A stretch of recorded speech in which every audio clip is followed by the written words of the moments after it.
I've been thinking about you. No. I've been thinking about you. Mostly.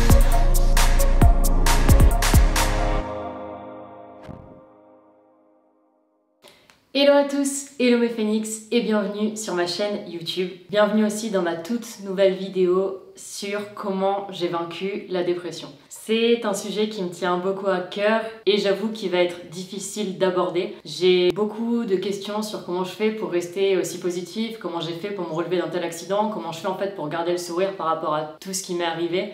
C'est vrai que quand on me voit comme ça aujourd'hui, ça semble presque simple, je dirais même presque trop simple parce que bah oui, on me voit et je suis une grande amoureuse de la vie, j'aime danser, j'aime chanter, ceux qui me suivent sur Instagram le savent, mais la réalité de ce que j'ai traversé est tout autre et ça a été un long chemin d'acceptation avant d'arriver là où j'en suis aujourd'hui. Avant de commencer cette vidéo, je tiens à rappeler que la dépression, c'est pas une mode, la dépression c'est vraiment une maladie avec des symptômes.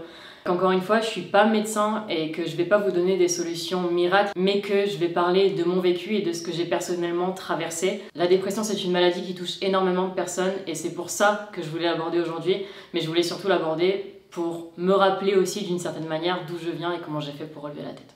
Si je devais résumer ma dépression en une phrase, je dirais « je riais beaucoup, je mentais surtout ».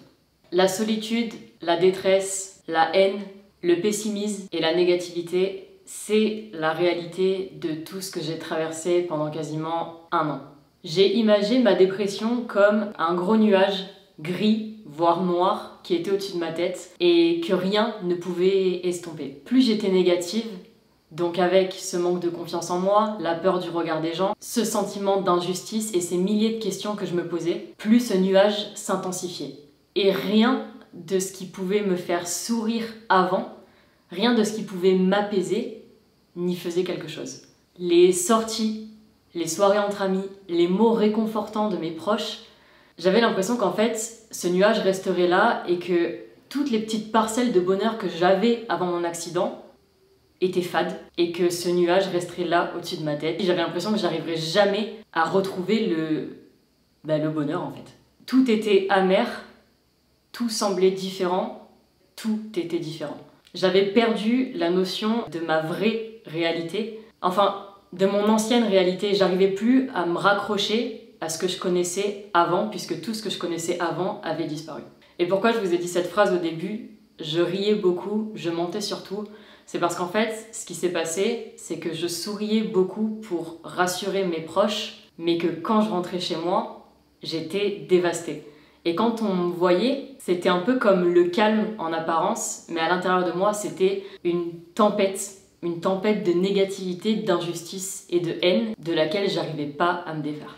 Quand je rentrais chez moi, et même des fois quand je laissais mes idées un peu s'échapper, les questions qui revenaient le plus souvent, c'était les pourquoi moi, les et si, et j'ai jamais rien fait de mal, et pourquoi ça m'arrive à moi, et il y a tellement de gens immondes qui se baladent dans ce monde et pourquoi en fait j'avais jamais rien fait de mal. Et ces idées, elles me prenaient toutes mes nuits, toutes mes journées, j'arrivais pas à m'en défaire et c'est des questions qui demeurent d'ailleurs aujourd'hui sans réponse. Ça peut paraître bateau comme phrase, mais c'est vrai qu'avec des si on peut pas refaire le monde, mais les gens qui me disaient ça à l'époque, j'avais juste envie de leur dire mais taisez-vous et laissez-moi refaire un peu cette histoire et essayer de comprendre pourquoi ça m'est arrivé à moi. C'est comme si j'avais eu l'impression que la vie continuer sans moi. Et en imaginant ça, c'est comme si moi je restais là et que les gens continuaient d'avancer, de faire leur petite vie. Comme si mes potes continuaient de sortir en soirée, de se maquiller, de sortir, de se faire belle, de se coiffer. Comme si autour de moi, ma famille continuait de faire des repas et que moi j'étais là, seule face à moi-même et j'avais l'impression que personne ne me comprenait. Ce que je me disais, c'est qu'en fait, c'est dur d'être heureuse quand t'as 1 milliard de raisons d'être triste. Quand t'as 1 milliard de raisons qui te rappellent que t'as vécu un drame et que ce drame, il restera toute ta vie et qu'il n'y a rien, genre rien, qui pourra jamais changer ça. Pas même les opérations, pas même le temps, pas même l'argent. Il y avait zéro solution pour remédier à ce qui m'était arrivé. J'étais mal dans ma tête, mal dans ma peau, mais surtout mal dans ma vie. J'étais complètement en train de nager dans un océan de négativité et j'en étais venue à refuser l'image que je renvoyais dans le miroir, parce que quand je me voyais dans ce miroir, je voyais pas ma réalité. Enfin si, je voyais ma réalité, mais cette réalité, c'était un cauchemar. En fait, pour moi, la dépression, c'est ne plus arriver à voir ce qu'il y a de beau en toi. Mais avec le temps, j'ai juste compris que si j'arrivais plus à voir ce qu'il y avait de beau en moi, c'est parce que rien dans ma façon de penser ne l'était. Plus je m'infligeais du négatif, plus je pensais à cet accident et plus je le voyais comme un drame, moins je m'acceptais, moins j'avais envie de sortir et j'étais dans un cercle vicieux, horrible, dont j'avais l'impression qu'il serait impossible de sortir. Un jour, j'ai eu un déclic et j'étais seule face à la mer. Il faut savoir que la mer, l'océan, c'est toujours quelque chose qui m'a apaisée. J'étais seule, assise, et j'ai commencé à méditer. C'est la première fois où j'ai essayé de voir ce qui m'était arrivé différemment. Et ce jour-là, je me suis simplement dit, mais en fait, il se serait passé quoi si j'étais plus là? Qu'est-ce qui serait advenu de mes amis, de ma famille, mes frères, mes parents? Ça aurait été quoi cette vie sans moi? J'ai essayé de pousser ce qui m'était arrivé encore plus loin dans la négativité, que par chance, il ne m'était pas arrivé. Je pouvais encore marcher, je pouvais encore parler, je pouvais encore danser, je pouvais encore toucher mes parents, les serrer dans mes bras, prendre mon chien dans mes bras. Et là, je me suis dit, mais putain, en fait, ouais, ok, je suis brûlée, mais je suis en vie. Et j'ai la chance d'être là. J'aurais pu mourir. J'ai passé 3 mois dans le coma, je me suis battue à l'hôpital pendant 6 mois pour pouvoir retourner chez moi. Et dans ma tête, je me suis dit, ok, en fait, t'as pas le droit d'être négatif comme ça. T'as pas le droit, tu t'es pas battu pour ça et t'es pas resté en vie pour ça. Et ce jour-là, je me suis promis de vivre, je me suis promis d'être heureuse. Et au-delà de tout ça, je me suis promis de le faire pour moi et pour personne d'autre. J'ai décidé ce jour-là d'en finir avec les pourquoi moi, les et si j'avais fait ça.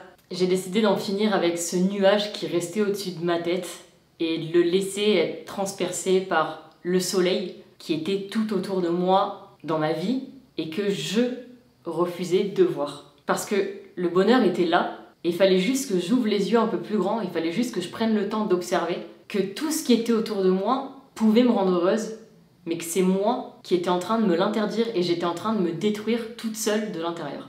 J'ai aussi compris ce jour-là, quand j'étais face à la mer, que je pouvais pas avoir le contrôle sur tout, comme j'aime beaucoup l'avoir et comme j'aimais encore plus l'avoir avant mon accident, et qu'il y a des choses qu'on ne contrôle pas. On ne contrôle pas les accidents, on ne contrôle pas les maladies, on ne contrôle pas les décès, on ne contrôle pas les choses que la vie peut nous imposer. Mais j'ai surtout compris que certaines choses, et beaucoup de choses, arrivent souvent pour une raison. Et moi je sais aujourd'hui que sans tout ce par quoi je suis passée, et sans cette dépression, sans cet accident, je serais pas celle que je suis aujourd'hui et je serais certainement pas là en train de vous parler de tout ça. Je dirais aujourd'hui que notre capacité à se relever ne dépend que de nous et que personne ne peut le faire à notre place. Il y a des choses qui vont nous apporter de la joie, des choses qui vont nous apporter du bonheur, mais ce moment où tu décides d'aller mieux, il n'y a que toi qui peux le choisir.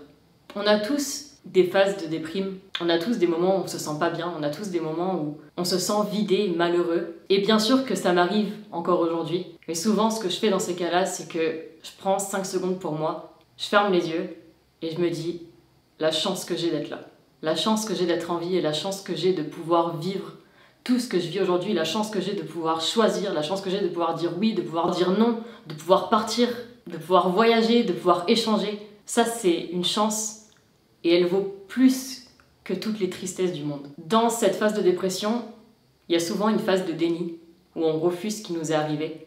Il y a souvent une phase d'écoute où on décide de s'écouter et juste d'admettre qu'on va pas bien et d'admettre qu'on pourrait aller mieux. Il y a souvent une phase d'acceptation où on se dit « Ok, il m'est arrivé ça, qu'est-ce que je peux faire pour changer les choses? Qu'est-ce que je peux faire pour aller mieux? Qu'est-ce que je peux faire pour aller de l'avant ?» Et généralement après ça, il y a juste cette phase de liberté où on devient en parfait accord avec soi-même et où on sait où on veut aller et on sait surtout à quel point on veut vivre et être heureux. Pour finir, si je devais vous donner quelques conseils de vous à moi, parce qu'encore une fois, je suis pas médecin et je suis pas psychologue, mais ce que je pourrais vous conseiller, c'est de prendre du temps pour vous, énormément. C'est important quand on est dans une phase de dépression, quand on est en dépression, de prendre le temps de se retrouver, prendre le temps de savoir ce qu'on veut vraiment. Essayez de trouver aussi la chose qui vous apaise. Pour moi, ça a été de parler à mes amis, de voir ma famille réunie, la mer, l'océan. Essayez de trouver cette chose qui vous apaise, quelle que soit la situation autour de vous. Essayez aussi de pas trop rester attaché au passé. Je sais que moi, dans mes phases de dépression, ça m'arrivait souvent de regarder mes photos d'avant l'accident et ça me mettait encore plus dans le mal parce que ça me mettait face à mon ancienne réalité et face à ce que je pourrais jamais retrouver. Essayez d'aller de l'avant et essayez de ne pas rester accroché à ce que vous avez potentiellement perdu. Prenez le temps d'observer le bonheur qu'il peut y avoir autour de vous. Ouvrez les yeux 5 secondes ou fermez-les et rendez-vous compte de la chance que vous avez juste d'être là, de pouvoir vivre. Je suis sûre que le bonheur, il est partout autour de vous. Mais des fois, comme je l'ai déjà dit, il faut juste vouloir le voir.